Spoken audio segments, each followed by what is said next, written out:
नमस्कार, आप देख रहे हैं देश की बात। मैं हूं आपके साथ तन्वी सक्सेना। रुक करेंगे खबरों का, लेकिन उससे पहले एक नजर इस वक्त की हेडलाइंस पर। लोकसभा में संविधान पर चर्चा का आज दूसरा दिन। पीएम मोदी आज देंगे जवाब। प्रियंका बोली, आज के राजा वेश बदलते पर जनता के बीच नहीं जाते। सोमवार को लोकसभा में one nation one election bill होगा पेश। अर्जुन राम मेघवाल बिल करेंगे पेश। बिल चर्चा के लिए जेपीसी भेजा जाएगा। किसानों का शंभू बॉर्डर से दिल्ली कूच आज तीसरी बार रवाना होगा 101 किसानों का जत्था। पंदेर बोले, हमें साजिश की आशंका। पुष्पा 2 एक्टर अल्लू अर्जुन 18 घंटे बाद रिहा। भगदड़ में महिला की मौत मामले में हाईकोर्ट से मिली है जमानत। Kolkata doctor rape murder case में पूर्व प्रिंसिपल को बेल। सीबीआई 90 दिन में चार्जशीट पेश नहीं कर पाई। दूसरे केस में जेल में ही रहेंगे। एमपी, यूपी सहित 6 राज्यों में कोल्ड वेव का अलर्ट। पंजाब के संगरूर में 1.1 डिग्री सेल्सियस रहा टेम्परेचर। दिल्ली में दिन का तापमान बढ़ा। आप देख रहे हैं के न्यूज, खबरों का सारथी। और अब रुक करते हैं खबरों का। बात कर रहे हैं दिल्ली की। दिल्ली से बड़ी खबर आपको बता रहे हैं, जहां लोकसभा में संविधान पर चर्चा का आज दूसरा दिन है। ये बड़ी खबर आपको दिल्ली से बता रहे हैं। लोकसभा में आज शाम पीएम मोदी का संबोधन है। दिल्ली से बड़ी खबर, संविधान पर चर्चा का जवाब देंगे प्रधानमंत्री नरेंद्र मोदी। आज लोकसभा में जवाब देंगे प्रधानमंत्री नरेंद्र मोदी। ये बड़ी खबर आपको बता रहे हैं। राहुल गांधी भी आज सदन में अपनी बात रख सकते हैं। तो बता दें कि संविधान पर चर्चा का आज दूसरा दिन है। आज प्रधानमंत्री नरेंद्र मोदी जवाब देंगे।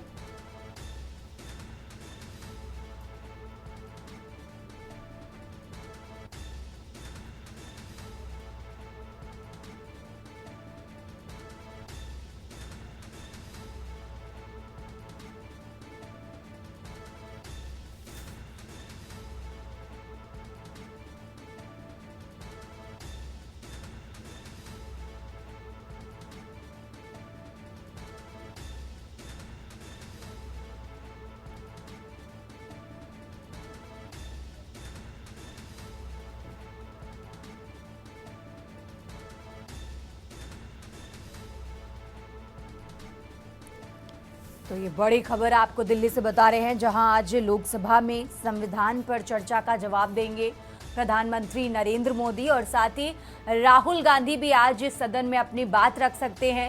ये बड़ी खबर आपको दिल्ली से बता रहे हैं। लोकसभा में संविधान पर चर्चा का आज दूसरा दिन है। आपको बता दें, आज प्रधानमंत्री नरेंद्र मोदी अपनी बात रखेंगे, जवाब देंगे। और माना जा रहा है कि विपक्ष आज हंगामा कर सकता है।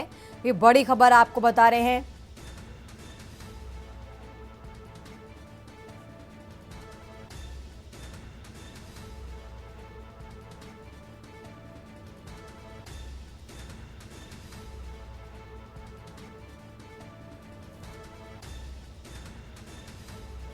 तो लोकसभा में संविधान पर चर्चा का आज दूसरा दिन है। आज प्रधानमंत्री नरेंद्र मोदी लोकसभा में बहस का जवाब देंगे।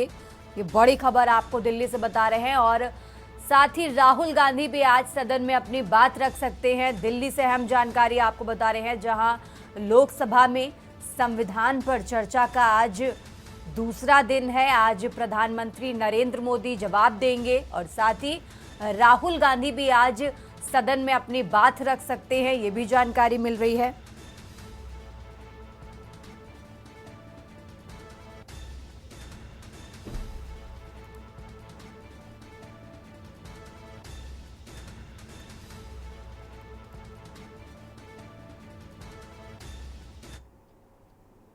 देश की बात में आगे बढ़ते हैं। दिल्ली से एक और बड़ी खबर आपको बताते हैं, जहां लोकसभा में सोमवार को, यानी आज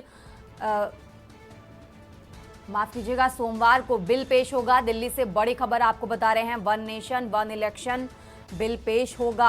अर्जुन राम मेघवाल बिल पेश करेंगे। ये बड़ी खबर आपको दिल्ली से बता रहे हैं, जहां सूत्रों से मिली जानकारी के अनुसार बिल चर्चा के लिए जेपीसी भी भेजा जाएगा। ये बड़ी खबर आपको दिल्ली से बता रहे हैं, जहां लोकसभा में सोमवार को बिल पेश होगा।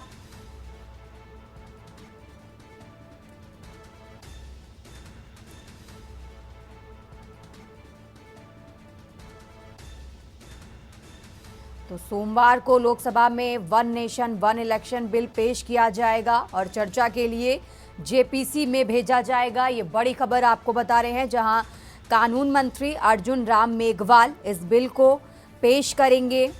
और ये बड़ी खबर आपको बता रहे हैं, जहां सूत्रों से मिली जानकारी के अनुसार कि इस बिल को चर्चा के लिए जेपीसी के पास भेजा जाएगा। ये बड़ी खबर आपको दिल्ली से बता रहे हैं, जहां सोमवार को one nation one election bill को पेश किया जाएगा।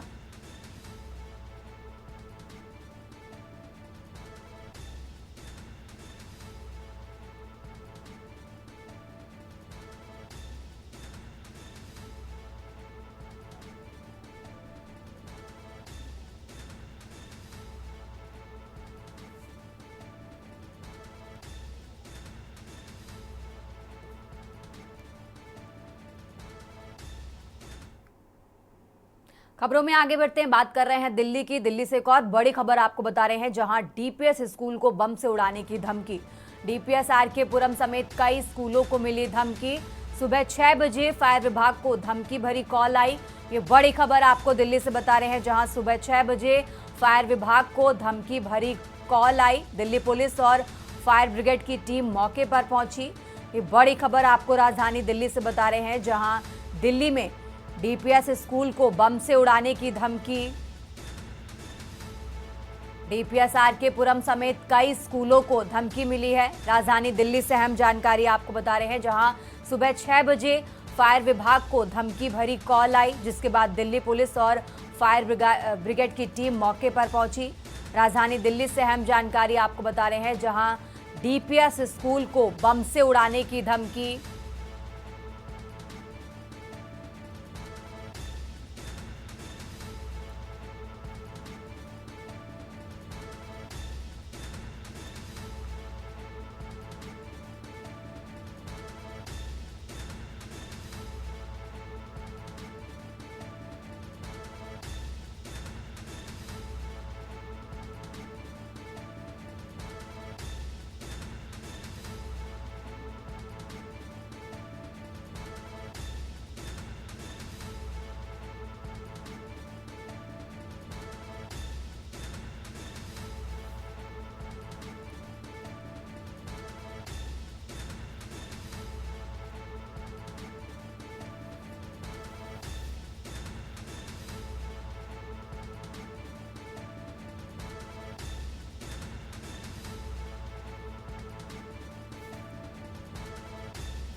रुक करते हैं अगली खबर का। बात कर रहे हैं हैदराबाद की। हैदराबाद से बड़ी खबर आपको बता रहे हैं, जहां अभिनेता अल्लू अर्जुन की जेल से रिहाई। तेलंगाना हाईकोर्ट ने अल्लू अर्जुन को जमानत दी है।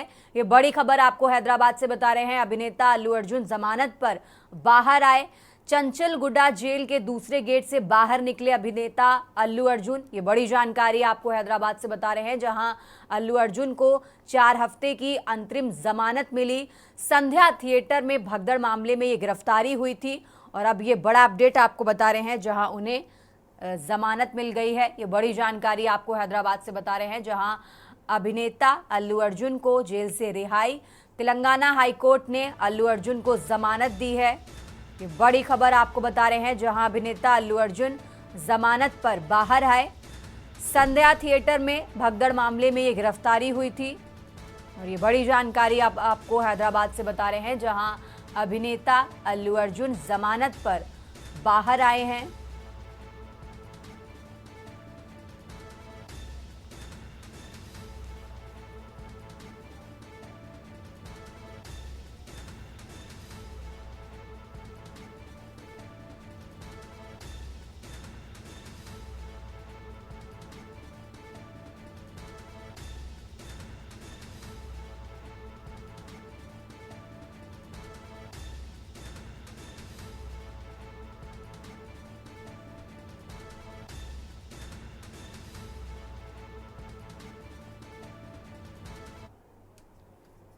देश की बात में आप बात कर रहे हैं उत्तर प्रदेश की, और खबर आपको बता रहे हैं लखनऊ से। लखनऊ से बड़ी खबर आपको बता रहे हैं, जहां केजीएमयू में बढ़ेगी दिल के रोगियों के इलाज की क्षमता, दोगुनी हो जाएगी दिल के रोगियों के इलाज की क्षमता। ये बड़ी खबर आपको राजधानी लखनऊ से बता रहे हैं, जहां अगले माह से केजीएमयू में काम करना शुरू करेगा विभाग।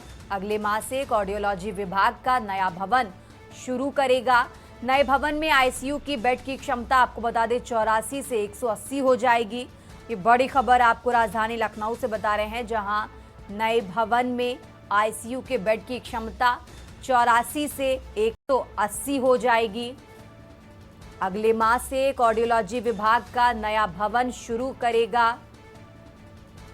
नए भवन में आईसीयू के बेड की क्षमता 84 से 180 हो जाएगी।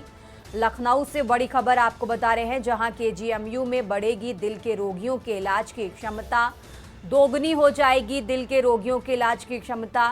राजधानी लखनऊ से अहम जानकारी आपको बता रहे हैं, अगले माह से केजीएमयू में काम करना शुरू करेगा विभाग।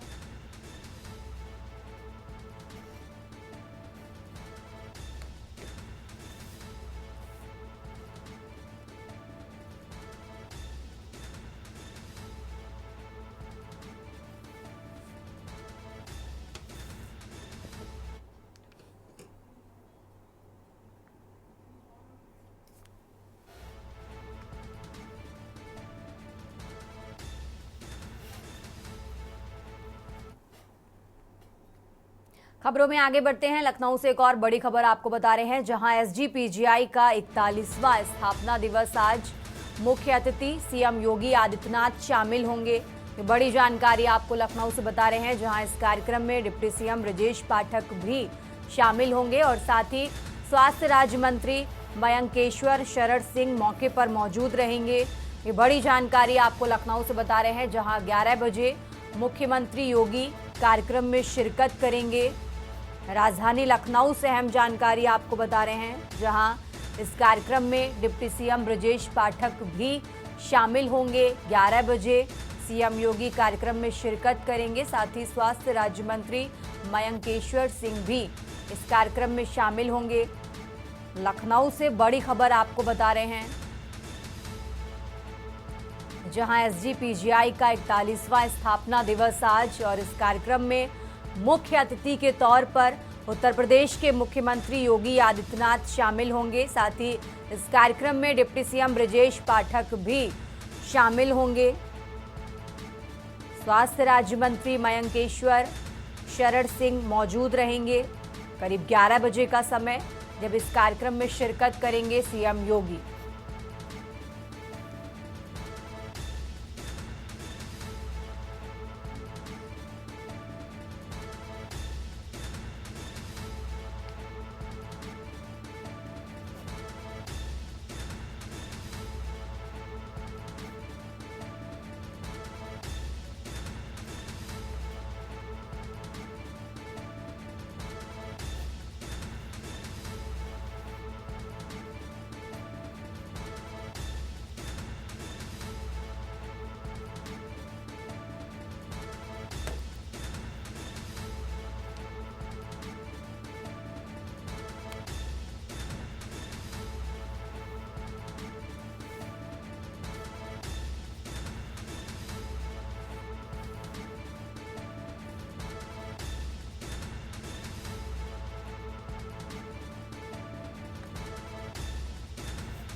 खबरों में आगे बढ़ते हैं। अब बात कर रहे हैं फर्रुखाबाद की। फर्रुखाबाद से खबर आपको बता रहे हैं, जहां उत्तर प्रदेश उद्योग व्यापार मंडल मिश्रा गुट के पदाधिकारियों ने जीएसटी विभाग द्वारा औद्योगिक इकाइयों के गेट पर सीसीटीवी कैमरे लगाने के दबाव और निगरानी की बढ़ती समस्याओं को लेकर मुख्यमंत्री को संबोधित एक ज्ञापन फतेहगढ़ के असिस्टेंट कमिश्नर प्रशासन अनिरुद्ध कुमार राय को सौंपा। ज्ञापन में पदाधिकारियों ने कहा कि हाल ही में पान मसाला और इस्पात उद्योगों में जीएसटी विभाग के कर्मचारियों द्वारा निगरानी करने का आदेश जारी किया गया और सीसीटीवी कैमरा लगाने के लिए दबाव बनाया जा रहा है, जिससे उद्योगों में भय का वातावरण है। व्यापार मंडल के पदाधिकारियों का ये भी कहना है कि ये व्यवस्था सिर्फ उत्तर प्रदेश में लागू की गई और इससे उद्योगों की अराजकता का माहौल पैदा हो रहा है। इसका असर प्रदेश के राजस्व पर थोड़े समय के लिए हो सकता है, लेकिन लंबी अवधि में ये उद्योगों के पलायन की ओर ले जाएगा। असिस्टेंट कमिश्नर अनिरुद्ध कुमार राय ने ज्ञापन को उचित माध्यम से शासन को भेजने की बात भी कही है।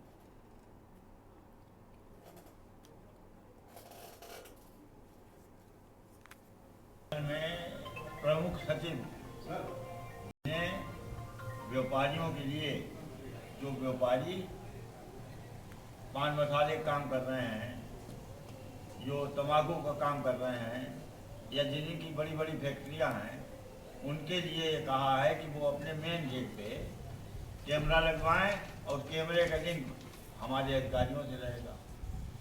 व्यापारी इसका घोर विरोध कर रहा है और वो किसी भी कीमत पे इस जो उत्पीड़न वाला कार्य है इसको बर्दाश्त नहीं करेगा। यानी आप कैमरों का विरोध कर रहे हो, गेट बना लगा? हाँ, जो गोदामों में उसमें भाई हम अपने गेट पे, हमारे यहाँ कोई आता है कोई जाता है, मिलने वाला है, ये अपनी जो हमारी जो प्राइवेसी है वो चली जाएगी। अगर आदमी कोई मोबाइल अपना खोल के नहीं देना चाहता है तो गवर्नमेंट और सेंट्रल गवर्नमेंट का कोई अधिकारी नहीं ले सकता। खबरों में आगे बढ़ते हैं। मेरठ से इस वक्त की बड़ी खबर आपको बता रहे हैं। मेरठ से अहम जानकारी, जहां दिल्ली पुलिस का वांटेड मेरठ में मारा गया। ये बड़ी खबर आपको मेरठ से बता रहे हैं। 50,000 का इनामी था अनिल उर्फ सोनू मटका। ये बड़ी खबर आपको मेरठ से बता रहे हैं, जहां सोनू के खिलाफ दिल्ली एनसीआर में कई मामले दर्ज। UP STF Delhi special cell की बड़ी कार्रवाई। मेरठ से अहम जानकारी आपको बता रहे हैं। Meerut Dehradun NH national highway पर वेद व्यासपुरी में एनकाउंटर हुआ। बड़ी जानकारी आपको मेरठ से बता रहे हैं। हाशिम बाबा गैंग का कुख्यात शूटर बदमाश था और हमारे संवाददाता राजू हमारे साथ जुड़ गए हैं। राजू, जिस तरीके से जानकारी मिल रही है कि एनकाउंटर में ये मारा गया है, क्या कुछ पूरी जानकारी, क्योंकि वांटेड मेरठ में मारा गया है, पूरा क्या अपडेट आपके पास राजू? बिल्कुल, देखिए मैं आपको बता दूं कि दिल्ली पुलिस का वांटेड मेरठ में मारा गया है। 50,000 का इनामी था सोनू मटका और हाशिम बाबा जो गैंग है उसका कुख्यात शूटर था। उसे अभी कुछ देर पहले दिल्ली पुलिस की स्पेशल टीम और यूपी एसटीएफ की टीम ने मुठभेड़ में ढेर कर दिया है। 50,000 का इनामी था और दीपावली के दिन चाचा भतीजे की हत्या करने के मामले में फरार चल रहा था। दिल्ली के पूर्व सीएम अरविंद केजरीवाल ने भी इस हत्याकांड पर सवाल उठाए थे गृह मंत्रालय को लेकर, और अब दिल्ली पुलिस और यूपी एसटीएफ की टीम ने आज सुबह ही मेरठ में सोनू मटका को ढेर कर दिया है। 50,000 का इनामी चल रहा था और पिछले लगभग 1.5 माह से ये फरार था। दिल्ली पुलिस इसकी तलाश कर रही थी और आज ज्वाइंट ऑपरेशन चलाकर यूपी एसटीएफ की टीम और दिल्ली पुलिस की स्पेशल टीम ने सोनू मटका को ढेर कर दिया है। फिलहाल उसका जो शव है मोर्चरी के लिए भेज दिया गया है और मौके पर जो तमाम अधिकारी है वो पहुंच चुके हैं। बताया गया है कि बदमाश के कब्जे से 2 पिस्टल, 32 बोर की और कई जो कारतूस है, माफ कीजिएगा, वो बरामद हुए हैं। एक स्प्लेंडर बाइक भी बरामद हुई है जिससे वो किसी अन्य घटना को अंजाम देने की फिराक में घूम रहा था। जैसे ही पुलिस को सूचना मिली, दिल्ली पुलिस को, उन्होंने यूपी एसटीएफ की टीम से संपर्क किया और उसके बाद जो ज्वाइंट ऑपरेशन है वो बड़ा चल गया। और आज अब से कुछ देर पहले, तकरीबन आधा घंटा पहले ही सोनू मटका को मुठभेड़ के बाद ढेर कर दिया है। बताया गया है कि सोनू मटका के द्वारा जो टीम थी उस पर फायर झोंका गया, जिसके बाद जवाबी कार्रवाई करते हुए गोलियां चलाई गई और गोली उसको लगी। बिल्कुल राजू, जिस तरीके से सोनू मटका हाशिम बाबा गैंग का खतरनाक शूटर था, यूपी से लेकर दिल्ली तक उसका खौफ था, और अब ये बड़ी खबर आती है कि ये दिल्ली पुलिस का वांटेड मेरठ में मारा गया है। राजू, हाँ बिल्कुल, देखिए कुख्यात बदमाश था, हाशिम बाबा गैंग का शूटर था और कई बड़ी वारदातों को अब तक अंजाम दे चुका है। 1 दर्जन से अधिक मुकदमे बताए गए हैं जो इस पर दर्ज थे और डबल मर्डर के मामले में फिलहाल ये फरार चल रहा था, जिसकी तलाश कर रही थी दिल्ली पुलिस। और दिल्ली पुलिस आज तलाश करते हुए यूपी की सीमा में घुसी और तुरंत उन्होंने यूपी एसटीएफ की टीम से संपर्क किया। दोनों ने मिलकर ज्वाइंट ऑपरेशन चलाया और उसके बाद मेरठ के टीपी नगर थाना क्षेत्र के वेद व्यासपुरी में आज से मुठभेड़ के बाद ढेर कर दिया है। फिलहाल जो उसका शव है वो मोर्चरी में रखा गया है और दिल्ली पुलिस काफी दिनों से उसकी तलाश कर रही थी। फिलहाल आज जो सोनू मटका था उसका जो पूरा जो कुख्यात जो था उसको आज ढेर कर दिया है। जी ठीक है राजू, बहुत बहुत शुक्रिया आपका तमाम जानकारी हमारे दर्शकों तक पहुंचाने के लिए। और ये बड़ी खबर आपको बता रहे हैं, जहां मारा गया सोनू मटका, दिल्ली पुलिस ने यूपी जाकर एनकाउंटर किया है। ये बड़ी जानकारी आपको बता रहे हैं, जहां दिल्ली पुलिस के साथ हुए मुठभेड़ में अपराधी सोनू मटका मारा गया। हत्या और लूटपाट के कई मामलों में फरार था। 50,000 रुपए का इनामी घोषित था। ये बड़ी जानकारी आपको मेरठ से बता रहे हैं।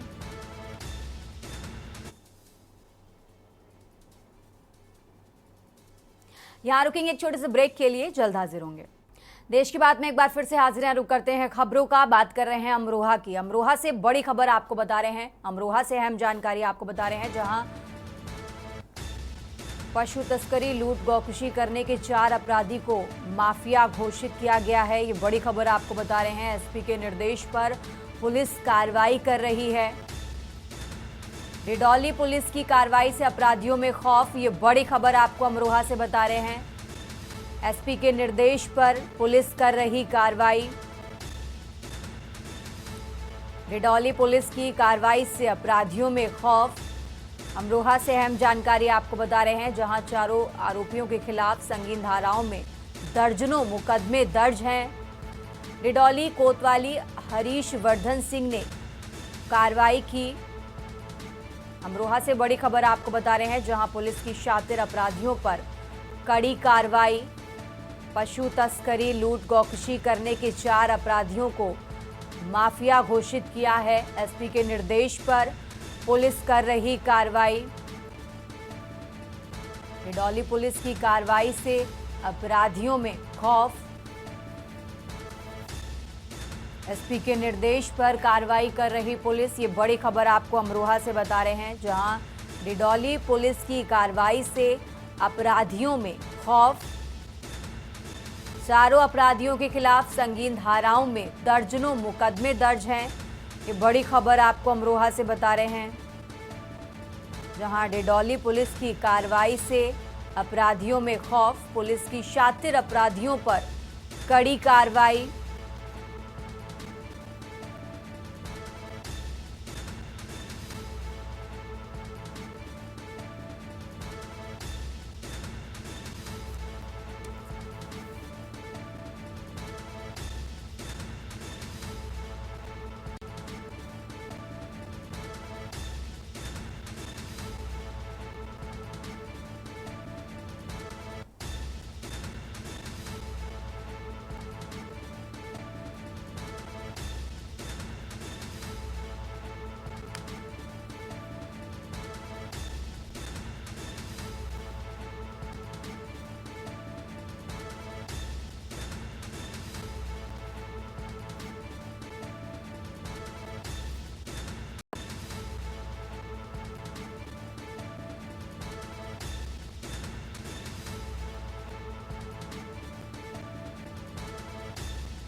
खबरों का सिलसिला लगातार जारी है। फिलहाल यहाँ रुकते हैं एक छोटे से ब्रेक के लिए।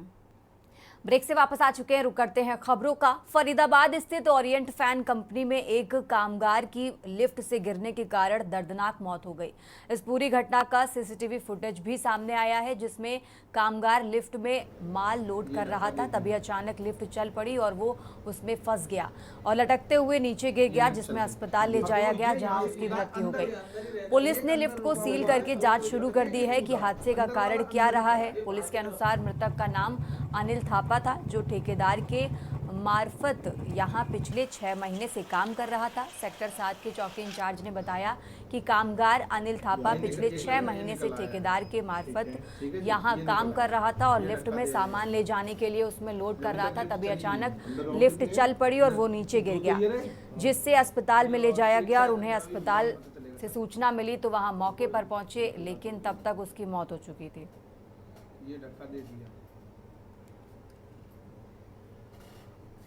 ये 12 को हमारे पास रुका आता कि भाई कोई ओरिएंट कंपनी में लिफ्ट से गिरने से कोई हादसा हो गया।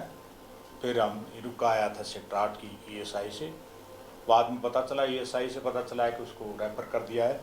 रेफर के बाद टाउन नंबर 3 की ESI में गया गया, वहाँ पता चला है कि भाई इसका इलाज चल रहा है और पहुँचे ही थे इतना में पता चला कि इसकी डेथ। तो हादसा तो लिफ्ट में हुआ है। इसका नाम अनिल थापा है और वर्कर ये करीब 6 महीने से इनकी यहाँ नौकरी कर रहा था।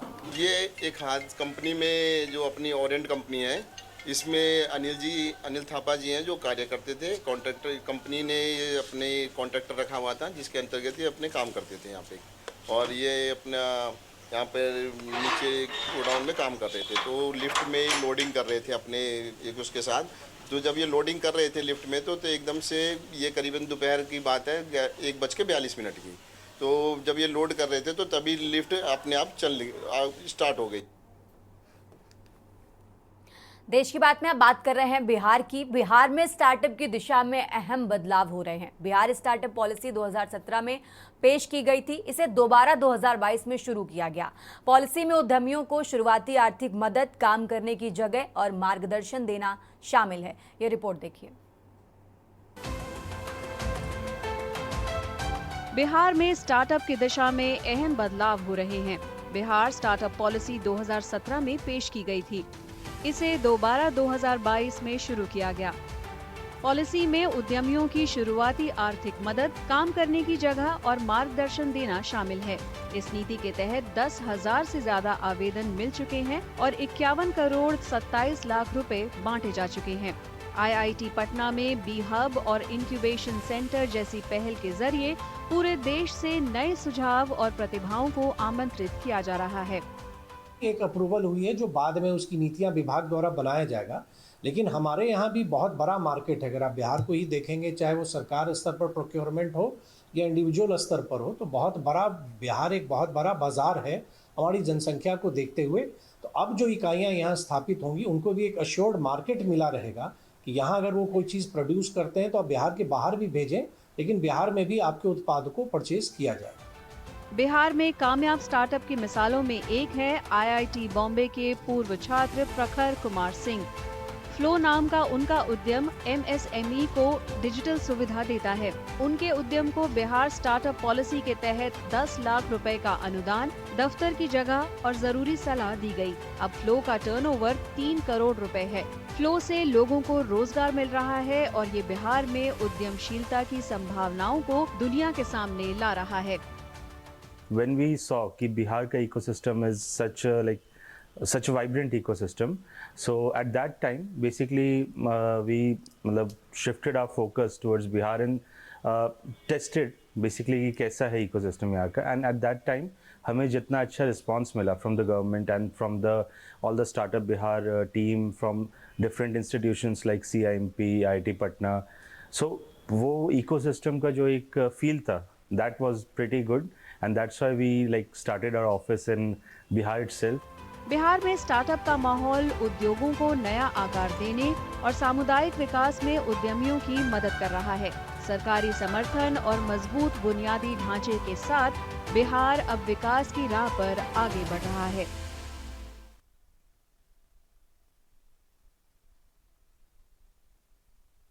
बढ़ते हैं। जम्मू कश्मीर के पटनी टॉप में लकड़ी का बना प्राचीन नाग मंदिर है। उसके पास एक नया मंदिर बन रहा है। नया मंदिर भी नाग देवता को समर्पित है। नया मंदिर कश्मीरी पत्थरों से बन रहा है। मंदिर 1 दशक से ज्यादा समय से बन रहा है। अब जाकर काम पूरा होने के कगार पर है। ये रिपोर्ट देखिए।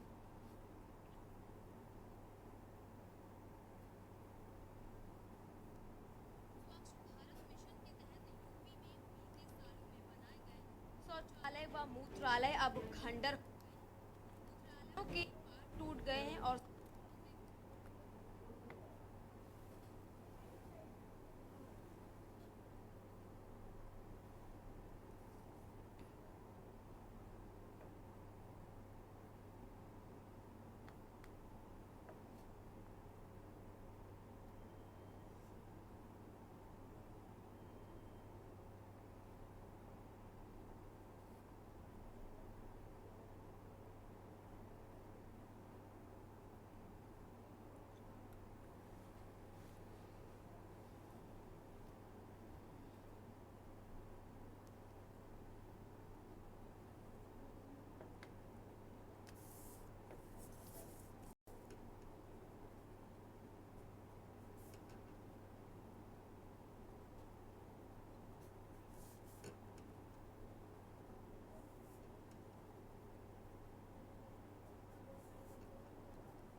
देश की बात में आगे बढ़ते हैं। स्वच्छ भारत मिशन सरकार की एक महत्वाकांक्षी योजना है। इस योजना के तहत शहरों और गांवों को साफ सुथरा बनाए रखने के लिए राहगीरों, घुमंतु और मलिन बस्तियों के लोगों को खुले में शौच से रोकने के लिए स्वच्छ भारत मिशन के तहत प्रदेश सरकार के द्वारा घरेलू शौचालय, सामुदायिक शौचालय, सार्वजनिक शौचालय का निर्माण कराया गया है। लेकिन इन शौचालयों की हालत बेहद खराब है। कागजों में तो सब ठीक होने का दावा होता है, लेकिन हकीकत कुछ और ही होती है। इन शौचालयों का सच जानने के लिए के न्यूज इंडिया की टीम ने ग्राउंड जीरो पर जाकर अलग अलग जनपदों में सार्वजनिक शौचालयों का रियलिटी चेक किया। ये रिपोर्ट देखिए। स्वच्छ भारत मिशन के तहत यूपी में बीते सालों में बनाए गए शौचालय व मूत्रालय अब खंडर हो गए हैं। मूत्रालयों के पार्ट टूट गए हैं और शौचालयों में गंदगी के कारण इनका उपयोग नहीं हो रहा है। पुराने मूत्रालय व शौचालयों का रखरखाव करना जिम्मेदार भूल गए हैं, जिसका खामियाजा आम जनता को भुगतना पड़ रहा है। प्रधानमंत्री नरेंद्र मोदी द्वारा पूरे भारत को स्वच्छ और खुले में शौच मुक्त करने के लिए शुरू किया गया स्वच्छ भारत मिशन अभियान यूपी के कई जिलों में दम तोड़ रहा है। केस नंबर 1, सीतापुर स्वच्छ भारत मिशन को सफल बनाने के लिए केंद्र और प्रदेश सरकार की महत्वाकांक्षी योजना के तहत ग्राम पंचायतों में बनाए गए सामुदायिक शौचालयों इस वक्त खुद की बदहाली पर आंसू बहा रहे हैं। करोड़ों रुपए की लागत से जिले के सभी विकास खंडों में खुले में शौच से मुक्त कराने के लिए बनाए गए यह शौचालय या तो जर्जर हैं या फिर बंद पड़े हैं। लोगों की माने तो यह स्वच्छ भारत मिशन की योजना धरातल पर पूरी तरह फेल हो गया है। सरकार ने सुलभ शौचालय बनाया और लाखों करोड़ों रुपए लगाए और अभी तो उनकी स्थिति यह है कि जो शौचालय हैं वो भी बंद पड़े हैं या जर्जर हो गए हैं। लैट्रिन नहीं चालू है, शौचालय बंद है, ना लैट्रिन है ना कुछ है, यहाँ बनवाया है नहीं टंकी है ना पानी है सुविधा। स्थिति का सरकार ने लाखों रुपए देकर करोड़ों रुपए खर्च करे, उसमें सब ताला पड़े हैं। सरकार द्वारा लाखों करोड़ों रुपए खर्च तो किए गए, लेकिन धरातल पर सामुदायिक शौचालय पूरी तरीके से फेल नजर आ रहे हैं। ऐसी स्थिति में के न्यूज की पड़ताल में सीतापुर जनपद की अलग अलग ग्राम पंचायतों में जब पड़ताल की गई तो सामुदायिक शौचालय या तो बंद मिले या तो निष्प्रयोज मिले। ऐसी स्थिति में स्वच्छ भारत मिशन के तहत बनाए गए यह शौचालय पूरी तरीके से धरातल पर फेल नजर आ रहे हैं। जब ग्रामीणों से इस मामले में बात की गई तो ग्रामीणों का भी कहना है कि लाखों करोड़ों रुपए जो सरकार ने स्वच्छ भारत मिशन के तहत खर्च किए हैं वह कहीं पर भी पूरी तरीके से प्रभावी नहीं हो पाए हैं। Case number 2, Raebareli. लाखों रुपए की योजना से बने सार्वजनिक शौचालय बदहाल हो चुके हैं। शहरी व ग्रामीण इलाकों के शौचालय बदहाल हो चुके हैं। कलेक्ट्रेट में स्थित महिला शौचालय में ताला लगा हुआ है। प्रशासनिक अफसरों की अनदेखी के चलते शौचालय बदहाल हो रहे हैं। आने वाले फरियादियों को लगातार समस्याएं हो रही हैं और जिम्मेदार अधिकारी मौन बने हैं। के न्यूज की पड़ताल में स्वच्छ भारत मिशन की पोल खुल गई। उत्तर प्रदेश सरकार के द्वारा लाखों रुपए बजट खर्च किए गए ताकि ग्रामीण अंचलों में व शहरी इलाकों में इज्जत घर बनवाए जाएं, जिससे लोग शौचालय के लिए उसका ही प्रयोग करें। लेकिन इस समय मौजूद है रायबरेली जिले के कलेक्ट्रेट परिसर में, जहां पे एक सार्वजनिक शौचालय बनाया गया है, लेकिन उसमें भी अभी देखा जा रहा है कि कहीं ताला लगा हुआ है और कहीं खुले, जिससे लोगों को काफ़ी दिक्कतों का सामना करना पड़ रहा है। वहीं आपको बता दें कि कलेक्ट्रेट परिसर में 2018 में इस सार्वजनिक शौचालय का निर्माण कराया गया था। ये तस्वीरें देख सकते हैं कलेक्ट्रेट परिसर के, जहाँ पे 2018 में इस सार्वजनिक शौचालय को बनवाया गया था। Case number 3 Mau. जिले के कई गांव में लाखों रुपए के सामुदायिक शौचालय बनाया गया, लेकिन लोकार्पण के बाद आज तक दोबारा नहीं खुल सका। लाखों का खर्च होने के बाद सामुदायिक शौचालय पर ताला लटका रहता है। स्वच्छ भारत मिशन के तहत शहर से लेकर गांव तक सामुदायिक शौचालयों का निर्माण कराया गया था, ताकि लोग खुले में शौच के लिए बाहर न जाएं और बाहर से आने वाले लोग भी सामुदायिक शौचालयों का उपयोग कर सके। पर लाखों रुपए खर्च करके बनाए गए इन अधिकांश शौचालयों में ताले लटके हैं। जिले के 9 ब्लॉक में अधिकांश पंचायतों में लाखों रुपए खर्च करके सामुदायिक शौचालयों को करीब 3 साल पहले बनाकर तैयार हुए, लेकिन आज तक खुले नहीं। जो खुले वो जर्जर होकर टूट गए। शौचालय ग्राम विकास अधिकारी की लापरवाही और भ्रष्टाचार की भेंट चढ़ गए। Case number 4 Banda.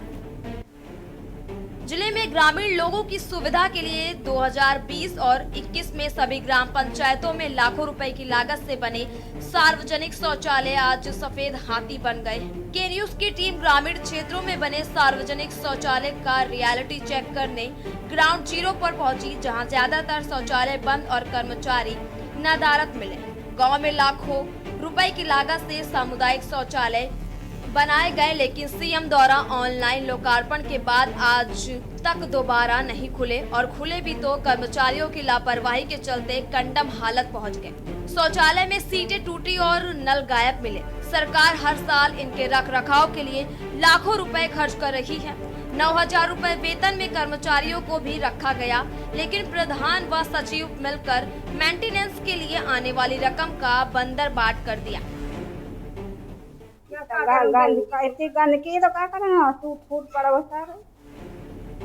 स्वच्छ भारत मिशन की दुर्गति की कई तस्वीरें हमारे कैमरे में कैद हुई हैं, जो यह बताने के लिए काफी है कि एक वक्त में ओडीएफ की वाहवाही लूटने वाले जिले के लोग इस मिशन से मरहूम हैं और सरकार का मिशन भ्रष्टाचार और अधिकारियों की बंदरबाट की भेंट चढ़ गया है। सवाल है आखिर इसका जिम्मेदार कौन है? स्पेशल डेस्क के न्यूज इंडिया।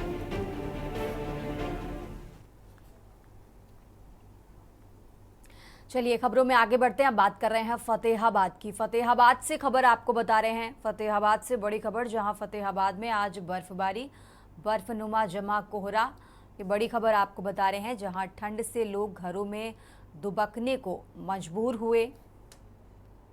सूखा पाला सरसों की फसल के लिए खतरा बना, ये बड़ी जानकारी आपको फतेहाबाद से बता रहे हैं। जहां किसानों को पशुओं की ज़्यादा देखभाल करनी होगी। फतेहाबाद में आज बर्फबारी, बर्फनुमा जमा कोहरा, तस्वीरें आपको टीवी स्क्रीन पर दिखा रहे हैं। जहां ठंड से लोग घरों में दुबकने को मजबूर। सूखा पाला सरसों की फसल के लिए खतरा बना, ये बड़ी जानकारी आपको बता रहे हैं। जहां किसानों को पशुओं की ज़्यादा देखभाल करनी होगी। फतेहाबाद में आज बर्फबारी, बर्फनुमा जमा कोहरा, ये बड़ी खबर आपको फतेहाबाद से बता रहे हैं। जहां ठंड से लोग घरों में दुबकने को मजबूर हुए। सूखा पाला सरसों की फसल के लिए खतरा बना। किसानों को पशुओं की ज़्यादा देखभाल करनी होगी, ये बड़ी खबर आपको फतेहाबाद से बता रहे हैं। जहां फतेहाबाद में आज बर्फबारी, बर्फनुमा कोहरा जमा।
देश की बात में आगे बढ़ते हैं। जम्मू कश्मीर के पटनी टॉप में लकड़ी का बना प्राचीन नाग मंदिर है। उसके पास एक नया मंदिर बन रहा है। नया मंदिर भी नाग देवता को समर्पित है। नया मंदिर कश्मीरी पत्थरों से बन रहा है। मंदिर 1 दशक से ज्यादा समय से बन रहा है। अब जाकर काम पूरा होने की कगार पर है। ये रिपोर्ट देखिए। जम्मू कश्मीर के पटनी टॉप में लकड़ी का बना प्राचीन नाग मंदिर है। उसके पास एक नया मंदिर बन रहा है। नया मंदिर भी नाग देवता को समर्पित है।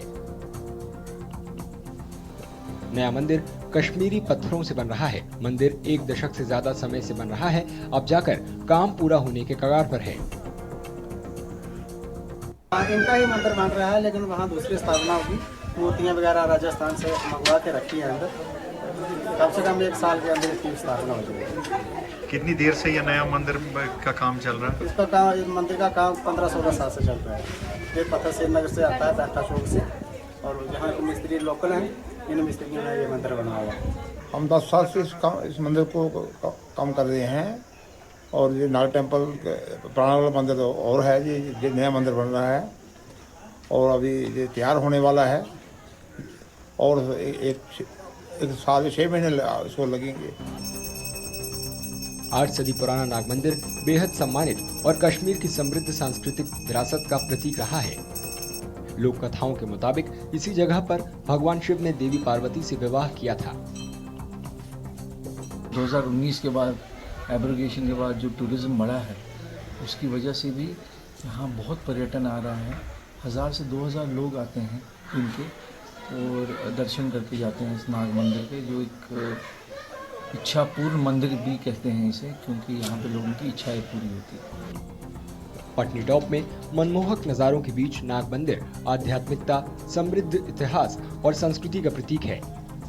ये मंदिर लंगर के लिए भी मशहूर है। लंगर सामुदायिक रसोई होती है जिसमें श्रद्धालुओं को मुफ्त खाना खिलाया जाता है।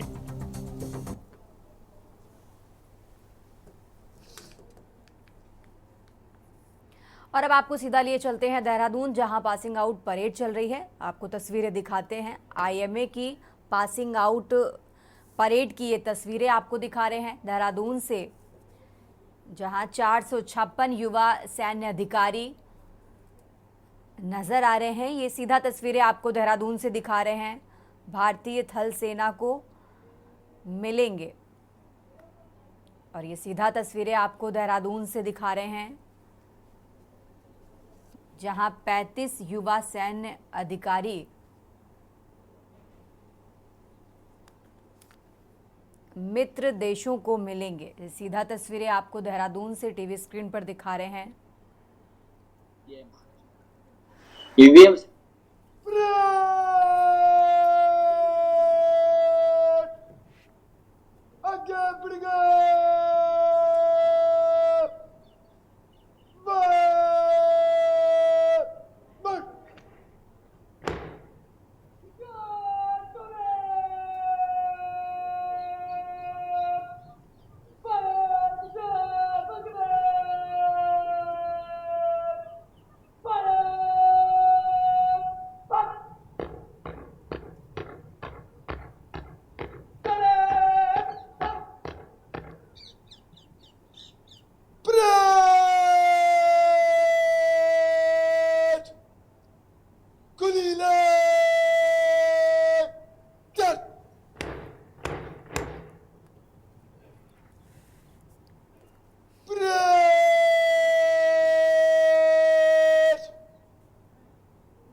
In a short while from now, the parade will reform and move forward in review order for presentation of awards and for the address of the reviewing officer.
Ladies and gentlemen, now the presentation ceremony for the award winners will take place.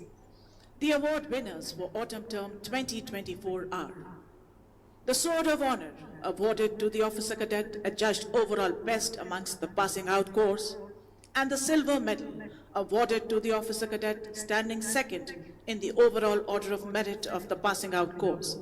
The winner is Academy Cadet Adjutant Jatin Kumar. The Gold Medal awarded to the Officer Cadet standing first in the overall order of merit of the passing out course. The winner is Academy Under Officer Pratham Singh. The Bronze Medal awarded to the Officer Cadet standing third in the overall order of merit of the passing out course. The winner is Battalion Under Officer Mayank Dhyani. The Technical Entry Scheme Silver Medal awarded to the Officer Cadet standing first amongst the technical entries of the passing out course. The winner is Wing Cadet Captain Mahipal Singh. The Technical Graduate Course Silver Medal awarded to the Officer Cadet standing first amongst the technical graduates of the passing out course. The winner is Junior Under Officer Chirag Yadav. The medal for the best officer cadet standing first amongst the officer cadets from friendly foreign countries. The winner is Officer Cadet Prabin Pandey from Nepal. The Chief of Army Staff banner presented to the Champion Company of Autumn Term 2024. The winner is Jessore Company.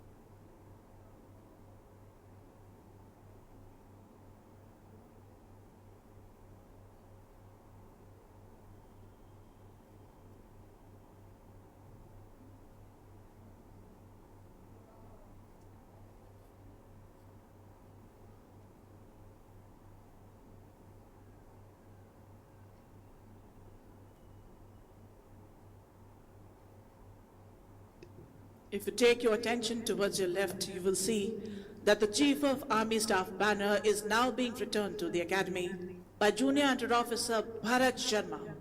It shall be presented to the Champion Company of the Autumn Term 2024.